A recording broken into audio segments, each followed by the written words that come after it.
분자의 극성과 물질의 성질입니다. 분자의 극성과 정기적 성질, 대전체의 영향, 액체 상태의 극성 물질의 대전체, 즉 전기를 띤 물체를 가까이 대면요, 액체 줄기가 대전체 쪽으로 끌려갑니다. 극성 분자는요, 한 분자 안에 서로 다른 부분적인 전하를 띠고 있어서요, 대전체가 띠는 전하의 종류에 관계없이 대전체 쪽으로 끌려갑니다. 자, 만일 마이너스 대전체가 오면요, 자, 이 극성 분자의 플러스 쪽이 배열되고요, 끌려가요. 그래서 음전하를 띤 대전체를 가까이 대면요, 물 분자에서 부분적인 양전을 띤 수소 원자가 대전체 쪽으로 끌려갑니다. 이번에는 플러스 대전체를 가까이 했네요. 양전을 띤 대전체를 가까이 했을 때 이번에는요, 산소 쪽, 부분적으로 음전을 띤 쪽이 끌려갑니다. 양전을 띤 대전체 가까이 되면요, 물 분자에서 부분적인 음전을 띠는 산소 원자가 대전체 쪽으로 끌려가면서 모두 이렇게 대전체 쪽으로 휘어집니다. 됐죠? 극성 물질과 무극성 물질, 극성 분자로 이루어진 물질을 극성 물질이라고 하고요. 무극성 분자로 이루어진 물질을 무극성 물질이라고 합니다.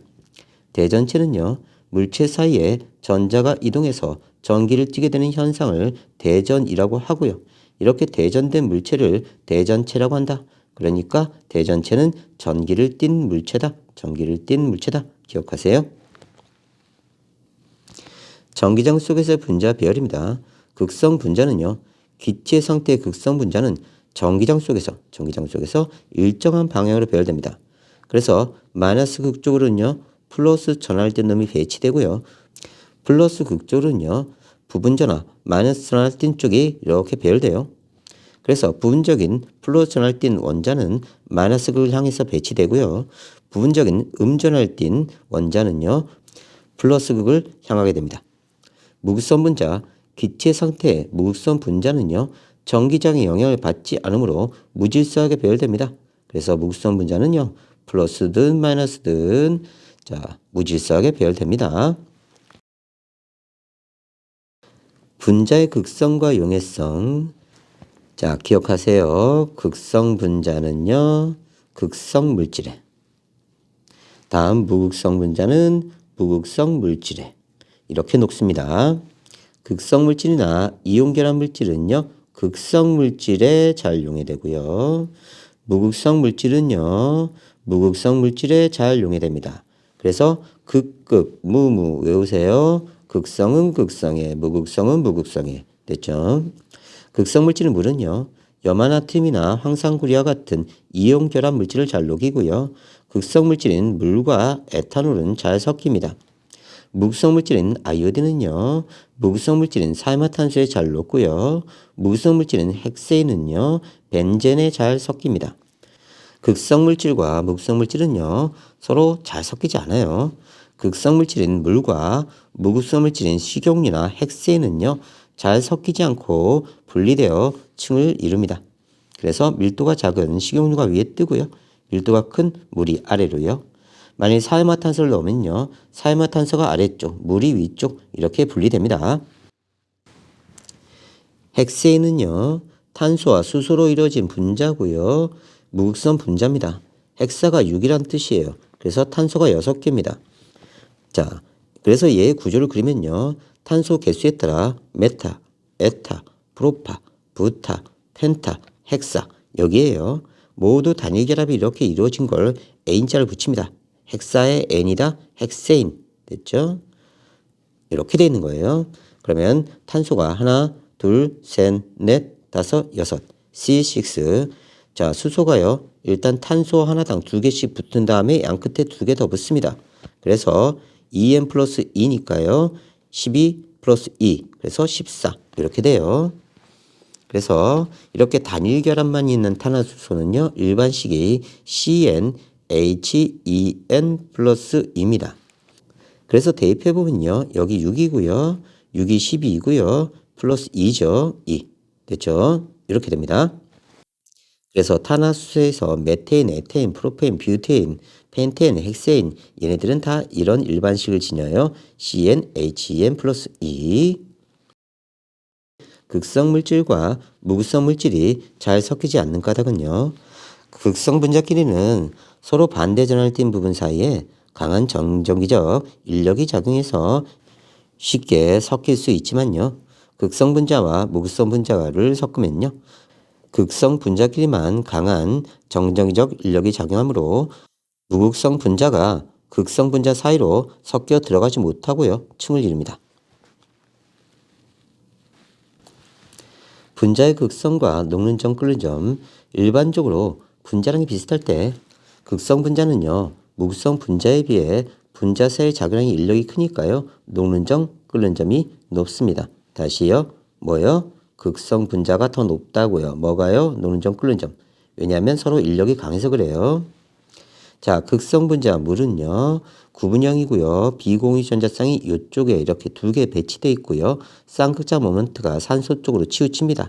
분자량은 18이고요. 녹는 점은 0이고요. 끓는 점은 100도입니다. 반면에 분자량이 비슷한 무극성 분자가 있어요. 얘의 분자량은 18입니다. 산소가 16이고요. 수소가 1 곱하기 2죠. 그래서 18이 되죠. 얘는 탄소가 12이고요. 수소가 1 곱하기 4죠. 그러면요. 16이 돼요. 서로 분자량은 비슷한데요. 녹는 점, 끓는 점이 엄청나게 차이가 있습니다. 얘는 낮죠. 분자량은 서로 비슷합니다. 하지만 극성 쪽이요. 녹는 점도 높고 끓는 점도 높아요. 됐죠? 그래서 물과 메테는요. 분자량은 비슷하지만 녹는 점과 끓는 점은 극성 분자인 물이 메테보다 높게 됩니다. 분자의 구조와 화학적 성질, 에탄올과 다이메틸 에터가 있어요. 자, 다이니까 두 개란 뜻입니다. 두 개. 뭐가요? 메틸기 CH3가 두 개고요. 산소로 결합되어 있기 때문에 에터라고 불러요. 자, 그래서 모노 디에틸 에터 이렇게 됩니다. 분자식이 같아도요. 분자 구조에 따라 극성의 정도가 차이가 납니다. 자, 얘네 분자식은요. C2H6O예요. 그 다음에 다이메틸 에터도요. 분자식이요. 탄소 2개고요. 수소가 6개고요. 산소가 하나입니다. 그래서 둘의 분자식은 서로 같아요. 이렇게 분자식이 같아도요. 구조가 틀린 걸 우리가 이성질체라고 합니다. 이성질체. 자, 얘네는요. 극성 정도가 차이가 나는데요. 에탄올은요. 금속 나트륨과 서서히 반응해서 수소기체를 발생하지만요. 다이메틸 에터는요. 금속 나트륨과 반응하지 않습니다. 그래서 에탄올의 구조를 보면요. 이 CH3CH2OH, CH3CH2OH. 그래서 이 부분이 극성을 띠는 거고요. 다이메틸 에터는요. 자, 여기가 CH3, 여기도 CH3, 가운데 산소. 그래서 CH3OCH3예요. 그래서 얘네는 구조상 나트륨과 반응하지 않는다. 다이메틸 에터는요. 분자의 극성을 활용한 사례입니다. 전자레인지. 전자레인지는요. 마이크파를 이용해서 음식물 속 물 분자가 진동하는 원리를 이용한 겁니다. 극성 분자엔 물 분자가 진동하면서 열을 발생시키고 이 열로 음식을 조리하고요. 마블링, 물과 유성물감이 서로 섞이지 않는 것을 활용해서 마블링 기법으로 그림을 그립니다. 마블링은 물에 유성물감을 떨어뜨리고 저어서 무늬를 만든 다음에요. 그 위에 종이를 덮어 물감이 묻어나게 하는 거고요. 드라이클리닝. 드라이클리닝은 물 대신 기름 성분으로 이루어진 유기용면을 사용해서 세탁하는 방법입니다. 이때 사용하는 유기용면은 무극성 물질이므로 기름때와 같은 무극성 오염물질을 잘 녹입니다. 분자의 극성을 활용한 사례입니다. 당근에 들어있는 베타카로틴은요. 지용성입니다. 기름과 함께 조리하면 체내 흡수율이 높아지고요. 매운맛을 내는 캡사이신은 무극성 분자이므로 무극성인 우유의 지방 성분이 잘 녹고요. 따라서 매운 음식을 먹었을 때 우유를 마시면 매운맛을 줄일 수 있고요. 매니큐어의 주성분인 에나멜은요. 무극성 물질이기 때문에 극성과 무극성을 모두 가진 아세톤을 사용하면 쉽게 지울 수 있고요. 식용유를 만들 때는요. 지용성 용매인 헥센을 사용해서 원료의 기름을 녹인 뒤 이를 정제해서 만듭니다. 탐구자료창 분자의 극성과 물질의 성질 확인입니다. 극성 분자의 정기적 성질, 뷰렛에 물을 넣고 이거 극성이죠. 물줄기를 가늘게 흐르게 하고요. 털가죽으로 문지른 고무풍선을 물줄기에 가까이 대어보고 변화를 관찰합니다. 자, 얘는 대전체네요. 그러면 대전체 쪽으로 이렇게 휠 거예요. 고무풍선을 털가죽에 문질렀을 때 변화, 고무풍선이 대전돼서 음전하로 뜁니다. 음전하로 이렇게 뛰는 거죠. 물줄기가 고무풍선 쪽으로 끌려간 까닭은요. 물은 극성 물질로 분자 내에 부분적인 양전하와 부분적인 음전하를 띠는 부분이 있습니다. 그래서 물 분자가 이렇게 있으면요. 쌍극자 모멘트가 이쪽이죠. 그 다음에 이쪽에 비공유까지 있어요. 그러면 여기 부분적으로 마이너스, 여기 부분적으로 플러스가 됩니다. 이런 모습이에요. 그러니까 고무풍선이 마이너스 하나를 띄고 있으니까요. 플러스 하나 띈 수소 쪽이요. 이렇게 배열될 겁니다. 수소 쪽이요. 됐죠? 음전하를 띤 고무풍선을 물줄기에 가져가면요. 물 분자에서 부분적인 양전하를 띤 수소 원자가 풍선 쪽으로 끌려가기 때문이다. 물 대신 에탄올 실험했을 때 예상되는 결과 에탄올도요. 극성 분자입니다. 에탄올은 극성 물질이므로 액체 줄기가 고무풍선 쪽으로 끌려갈 거예요. 물 대신 헥세인으로 실험하면요. 얘는요. 무극성 분자입니다. 그러니까 헥세인은요. 무극성 물질이니까요. 헥세인은 같은 실험을 하면 액체 줄기가 대전체 쪽으로 거의 끌려가지 않습니다. 분자의 극성과 용해성, 뚜껑이 있는 유리병에 극성 물질인 물과 무극성 물질인 헥세인을 넣고 흔든 다음 가만히 놓아둡니다. 자, 헥세인 대신 사이클로헥세인을 사용해도 얘도 무극성 물질이니까 가능합니다. 과정 1의 유리병에 황산구리를 조금 넣고 흔든 다음 가만히 놓아둡니다. 황산구리는요, 자, 극성 물질입니다. 그러면 극성은 극성에 녹을 거예요. 무극성은 무극성에 녹을 거고요. 자, 일단 한번 흔들면요, 층이 생기고요. 자, 물층이 푸른색으로 변했습니다.